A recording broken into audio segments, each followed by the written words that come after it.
नमस्कार, टुडे न्यूजमा यहाँलाई स्वागत छ। म सरु लामा। न्यूज सुरु गरौं। राष्ट्रपति भण्डारी बंगलादेश प्रस्थान गर्नुभएको सम्बन्धी प्रसंगबाट। राष्ट्रपति विद्यादेवी भण्डारी बंगलादेशको 2 दिने भ्रमणको लागि त्यसतर्फ प्रस्थान गर्नुभएको छ।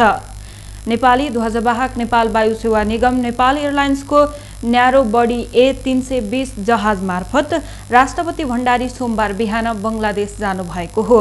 त्यसअघि त्रिभुवन विमानस्थलको अति विशिष्ट कक्षमा राष्ट्रपति भण्डारीलाई उपराष्ट्रपति नन्दबहादुर पुन, प्रधानमन्त्री केपी शर्मा ओली, सभामुख अग्निप्रसाद सापकोटा, राष्ट्रिय सभाका अध्यक्ष गणेश प्रसाद तिमिल सिन्हा, उपप्रधानमन्त्री ईश्वर पोखरेल लगायतले विदाई गरेका थिए भने नेपाली सेनाको एक टुकडीले सलामी अर्पण गरेको थियो। राष्ट्रपति भण्डारीसँगै परराष्ट्र मन्त्री प्रदीप कुमार ग्यावाली, राष्ट्रपति कार्यालय, परराष्ट्र मन्त्रालय र अन्य मन्त्रालयका अधिकारीहरू समेत गरी भ्रमण टोलीमा 54 जना रहेका छन्। भ्रमणको क्रममा नेपाल र बंगलादेश बीच विभिन्न क्षेत्रमा समझदारी हुने भएको छ। त्यस्तै रेलवे, यातायात, बन्दरगाह सुविधालाई नेपालमा जोड्ने बंगलादेशले नेपालबाट विद्युत खरिदका लागि गरिरहेको पहलको विषयमा पनि छलफल हुनेछ। भ्रमणको क्रममा राष्ट्रपति भण्डारीले बंगलादेशका राष्ट्रपिता रहमानको शतवार्षिकी जन्म जयन्तीमा पनि सहभागी हुने कार्यक्रम रहेको छ। राष्ट्रपति भण्डारी आगामी बुधबार स्वदेश फर्कनुहुनेछ। धनुषाको छिरेश्वरनाथ नगरपालिका महेन्द्रनगर स्थित परिक्रमा यात्रीलाई भव्य स्वागत गरिएको छ। जयमा काली कन्स्ट्रक्सनका सञ्चालक युवा व्यापारी अनिल चौधरी र स्थानीयहरूको सहयोगमा परिक्रमा यात्रीको भव्य स्वागत गरिएको स्थानीय राजनीतिकर्मी विजय यादवले बताउनु भएको छ। मिथिलाको 15 दिने परिक्रमा कञ्चनवनमा होली खेलेर आइतबार महेन्द्रनगर स्थित छिरेश्वरनाथ मन्दिर दर्शन गर्दै पर्वताको लागि प्रस्थान गर्ने कार्यक्रम महेन्द्रनगर हनुमान चोकमा प्रत्येक साल भव्य स्वागत गर्ने गरिएको छ। परिक्रमामा यात्रीहरूलाई महेन्द्रनगरवासी, व्यापारी, राजनीतिक कर्मीहरूको सहयोगमा भोजन, शरबत र औषधि निशुल्क वितरण गर्ने गरेका छन्। परिक्रमा यात्रीहरूलाई स्थानीय दर्शनीय स्कुल, गंगोत्री स्कुल, ज्ञान मन्दिर, मोर्निङ ग्यालरी स्कुल लगायतका छात्र छात्राहरूले भोजन गराउनमा विशेष सहयोग गरेका छन्। प्रत्येक वर्ष फागुन कृष्ण औँसीको दिनदेखि विधिवत रूपमा सुरु हुने परिक्रमामा लाखौं भक्तजनहरू सहभागी हुने गरेका छन्। परिक्रमा अवधि 15 दिनभर मिथिला अञ्चलका 15वटा धार्मिक स्थलहरूमा विश्राम गर्दै फागु पूर्णिमाको दिन परिक्रमा पुनः जनकपुर धाम आइपुग्ने गरेको छ। मिथिला अञ्चलमा परिक्रमा समापनको भोलिपल्ट होली मनाउने चलन रहेको छ। यसअघि शनिबार महोत्तरीको कञ्चनवनमा परिक्रमा यात्री रात्रि विश्राम गरेका थिए। कञ्चनवनमा साधु सन्तहरूले होली खेलेसँगै मिथिला अञ्चलमा विधिवत रूपमा होली पर्व सुरु भएको मानिन्छ। कञ्चनवनमा इच्छावती गंगा र बिरजा गंगाको संगम स्थल रहेको र त्यहाँ राम सीताले होली उत्सव मनाएको स्मरणमा होली समारोहको आयोजना गरी परिक्रमामा सरिक साधु सन्त तथा भक्तजनहरूले होली खेल्ने गरेका छन्। जनकपुर धाम उद्योग वाणिज्य संघको नयाँ कार्यसमिति निर्वाचनमा पदाधिकारीहरू नै प्रतिस्पर्धामा उत्रिएका छन्। संघको अध्यक्ष पदमा हालका वरिष्ठ उपाध्यक्ष र महासचिव भिड्ने भएका छन्। आइतबार वितरण गरिएको उम्मेदवारी फारममा अध्यक्ष पदका लागि वरिष्ठ उपाध्यक्ष जितेन्द्र प्रसाद शाह र महासचिवमा जितेन्द्र कुमार महासेठ मनोनयन पत्र लिएका छन्। अध्यक्ष पदमा 2 जना मात्र उम्मेदवारी दिने भएकाले सोझो प्रतिस्पर्धा हुने भएको छ। आगामी 28 गते मतदान हुने भएको छ। वरिष्ठ उपाध्यक्षमा सुरेन्द्र भण्डारी र मनिष रमन शाह बीच प्रतिस्पर्धा हुने भएको छ। उपाध्यक्षमा भने सबैभन्दा बढी उम्मेदवार हुने सम्भावना छ। श्यामप्रसाद शाह, सन्तोष कुमार शाह, लक्ष्मण शाह, अनिल कुमार प्रधान, अम्भु प्रसाद शाह, रमेश कुमार यादव र फुलगेन शाहले उपाध्यक्षमा उम्मेदवारी दिन मनोनयन पत्र लिएको निर्वाचन समितिका अध्यक्ष सन्तोष कुमार शाहले जानकारी दिनुभएको छ। तर महिला उपाध्यक्षमा भने 1 जना दीपिका रायले मात्र मनोनयन पत्र लिनु भएको छ।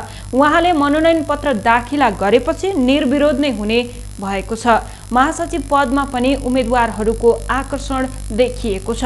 महासचिव पदको लागि कृष्ण मुरारी शाह, मनोज कुमार शाह, रामकुमार महासेठ, अशोक कुमार चौधरी, सुधीर पजियार, मनोज कुमार शाह र मनोज कुमार शाहले उम्मेदवारी फारम लिएका छन्। त्यसैगरी सचिव पदमा फूलदेव पण्डित, सन्तोष कुमार महासेठ र गोपी कुमार शाह चन्दनले मनोनयन फारम लिएका छन्। निर्वाचन समितिका अनुसार कोषाध्यक्ष पदमा परमेश्वर शाह आशा मनोनित, मनोज कुमार शर्मा र विजय कुमार शाहले उम्मेदवारी दर्ता गर्नका लागि फारम लिएका छन्। एकजना एसोसिएसन सदस्य पदका लागि एकजनाले मात्र उम्मेदवारी फारम लिएकाले निर्विरोध हुने निश्चित भएको छ। हाल एसोसिएट सदस्य रहेका राजीव कुमार शाह चन्दनले मात्र फारम लिएको निर्वाचन समितिका अध्यक्ष शाहले जानकारी दिनुभएको छ। तर एकजना महिला सदस्यका लागि 2 जनाले मनोनयन फारम लिएका छन्। निर्वाचन समितिका अनुसार सरिता ठाकुर र माया कुमारीले उम्मेदवारी फारम लिएका छन्।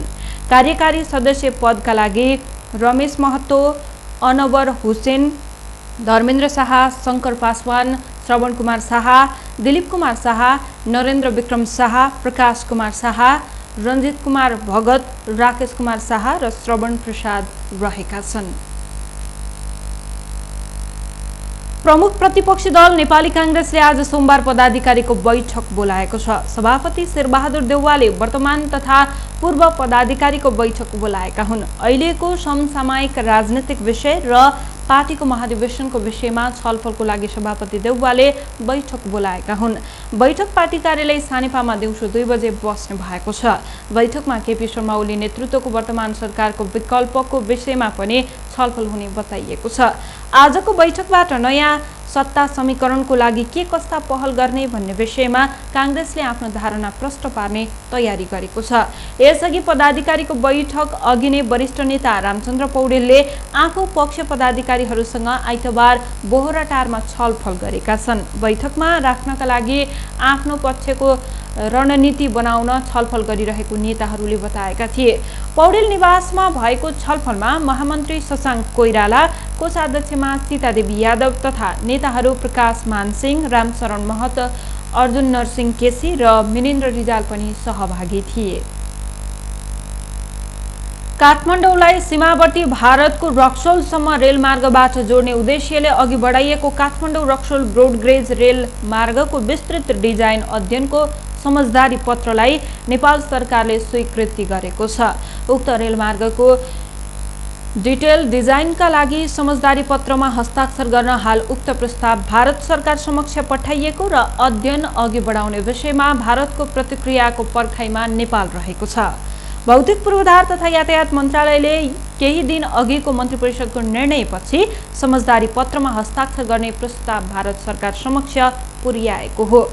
यो सँगै उक्त आयोजनाको अध्ययन अघि बढ्ने मन्त्रालयका अधिकारीहरूको भनाइ छ।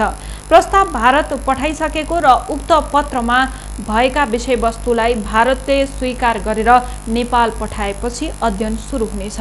मन्त्रालयका सहसचिव केशव कुमार शर्माले भने आइतबार मन्त्री परिषदको निर्णय सार्वजनिक गर्दै सरकारका प्रवक्ता पार्वत गुरुङले समझदारी पत्रमा हस्ताक्षर गर्ने अख्तियारी रेल विभागका महानिर्देशकलाई दिएको जानकारी दिनुभएको छ।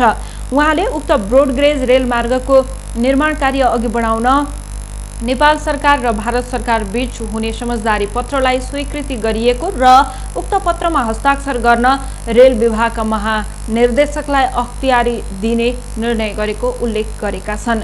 2074 चैत्र 24 गतेमा भारत भ्रमणको बेलामा नेपालका प्रधानमन्त्री केपी शर्मा ओली र भारतीय समकक्षी नरेन्द्र मोदी बीच काठमाडौँ रक्सौल रेलमार्ग योजना अघि बढाउन समझदारी पत्रमा हस्ताक्षर भएको थियो।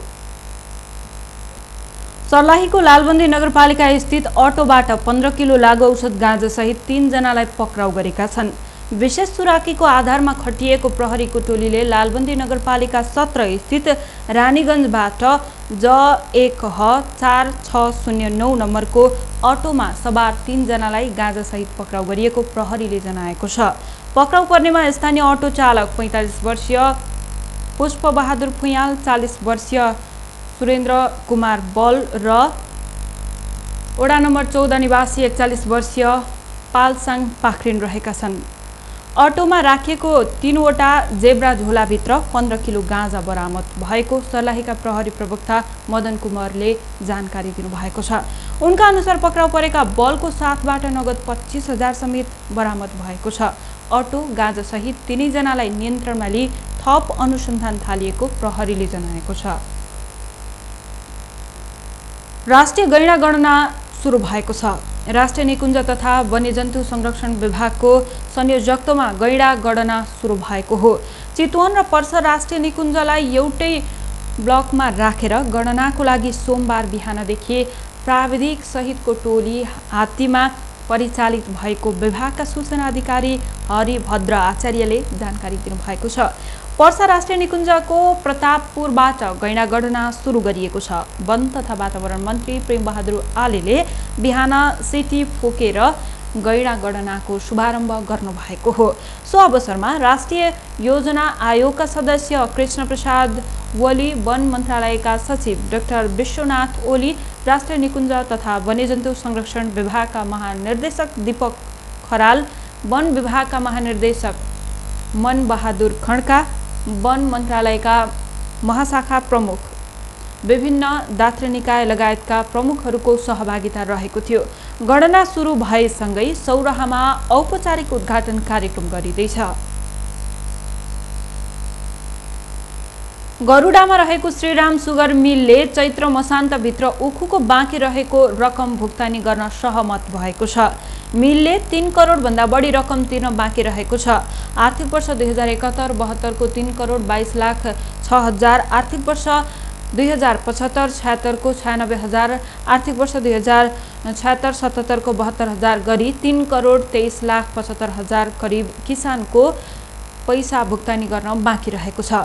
रौतहटका प्रमुख जिल्ला अधिकारी इन्द्रदेव यादव, उखु उत्पादक संघका अध्यक्ष अशोक यादव, श्रीराम सुगर मिलका महाप्रबन्धक नरेन्द्र कुमार गुप्ता सहित जिल्ला स्थित सुरक्षा प्रमुखहरू, उखु उत्पादक संघका पदाधिकारी, मिलका कार्यकारी बीच रकम भुक्तानी गर्ने सहमति भएको हो। चैत्र मसान्तसम्ममा भुक्तानी लिन आउनेलाई यस अघिकै सहमति अनुसार दिने, वैशाखबाट पाक्षिक रूपमा भुक्तानी गर्ने, त्यसपछि भुक्तानी बाँकी रहेकाको रकम श्रीराम सुगर मिलको खातामा राख्ने र किसानले बाहेक अन्यले झिक्न नपाउने गरी जिल्ला प्रशासन कार्यालयले खाता रोक्का गर्ने निर्णय भएको रौतहटका प्रमुख जिल्ला अधिकारी इन्द्रदेव यादवले जानकारी दिनुभएको छ। नेपालमा कोरोना संक्रमणको दर बढ्न थालेपछि स्वास्थ्य तथा जनसङ्ख्या मन्त्रालयले विज्ञप्ति निकालेर विभिन्न सावधानी अपनाउन अनुरोध गरेको छ। विगतको केही सातादेखि छिमेकी देश भारत लगायतको विश्वभरमा कोभिड-19 को संक्रमणको दर बढेको देखिएको छ। मन्त्रालयद्वारा जारी गरिएको विज्ञप्तिमा भनिएको छ, नेपालमा समेत संक्रमण बढ्न सक्ने अवस्थालाई मध्यनजर गर्दै देशैभरि सभा, सम्मेलन, जुलुस, र्याली, भेला, जमघट, सेमिनार तथा भिडभाड हुने व्यवसायका कार्यहरू नगर्न अनुरोध गरेको छ। सामाजिक दूरी कायम राख्न तथा समय समयमा साबुन पानीले हात धुन पनि मन्त्रालयले अनुरोध गरेको छ। छिमेकी देश भारतमा आज एकै दिनमा 40,000 भन्दा बढी मानिस कोरोना संक्रमण पुष्टि भएको छ। युरोपका केही देशमा कोरोना संक्रमण बढेपछि लकडाउन सुरु भएको छ। हप्ताको पहिलो दिन सुनको भाउ 200 रुपैयाँले घटेको छ। आज तोलामा सुनको भाउ 87,000 रुपैयाँले तोकिएको छ। हिजो 87,200 रुपैयाँ रहेको थियो। त्यस्तै चाँदी भने आज तोलामा 20 रुपैयाँले घटेर 1260 रुपैयाँमा कारोबार भइरहेको नेपाल सुन चाँदी व्यवसायी महासंघले जनाएको छ। चितवनको भरतपुरमा निर्माण भइरहेको गौतम बुद्ध अन्तर्राष्ट्रिय क्रिकेट रङ्गशाला निर्माणमा आर्थिक सहयोग जुटाउन मेची महाकाली अभियान सुरु गरिने भएको छ। धुर्मुसुन्तली फाउन्डेसनले निर्माण गरिरहेको रङ्गशालामा आर्थिक समस्या पर्दै गएपछि अभियान सुरु गर्न लागिएको हो। चैत 10 गते पश्चिमको कञ्चनपुरबाट अभियानको शुभारम्भ गर्न लागिएको धुर्मुसुन्तली फाउन्डेसनका अध्यक्ष सीताराम कटेल धुर्मुसले जानकारी दिनुभएको छ। उहाँले महाकाली नदीको किनाराबाट यो अभियान सुरु हुने बताउनुभयो। अभियानमा सहभागी हुने टोलीलाई सोमबार बिहान रङ्गशालामा काम गर्ने मजदुरहरूले टीका माला सहितको 4,405 रुपैयाँ सहयोग गरेर विदाई गरे। हरेक जिल्लामा 2 दिन रहेर रङ्गशालाका बारेमा जानकारी गराउने तथा अभियानमा जोड्ने प्रयास गरिने बताउनु भएको छ। रङ्गशालामा 77 वटै जिल्लाका कोठा रहने भएकोले एउटा जिल्लाले आफ्नो कोठा निर्माणमा सहयोग गर्न सके त्यसले सकारात्मक सन्देश दिने बताउनुभयो। प्रत्येक जिल्लाका पालिकाहरूलाई पत्रचार गरिसकिएको छ। सो टोलीमा कलाकार अर्जुन घिमिरे पाडे र सामाजिक अभियन्ता अर्जुन भुषाल लगायतको रहेका छन्। महाकालीबाट सुरु गर्न लागि अभियान कञ्चनपुर, कैलाली, बर्दिया, बाँके, दाङ, सुर्खेत, कपिलवस्तु, रूपन्देही, परासी, नवलपुर र चितवनसम्म आउने भएको छ। रङ्गशालामा केही समय रोकिएपछि फेरि पूर्वी जिल्लाको अभियान सुरु हुने फाउन्डेसनका अध्यक्ष सीताराम कटेलले जानकारी दिनुभएको छ। हवस् त, यसका साथै टुडे न्युज अहिलेलाई सकियो। हाम्रो अर्को बुलेटिन लिएर पुनः उपस्थित हुने नै छौँ। टिभी टुडे जनकपुर हेर्दै गर्नुहोला। नमस्ते।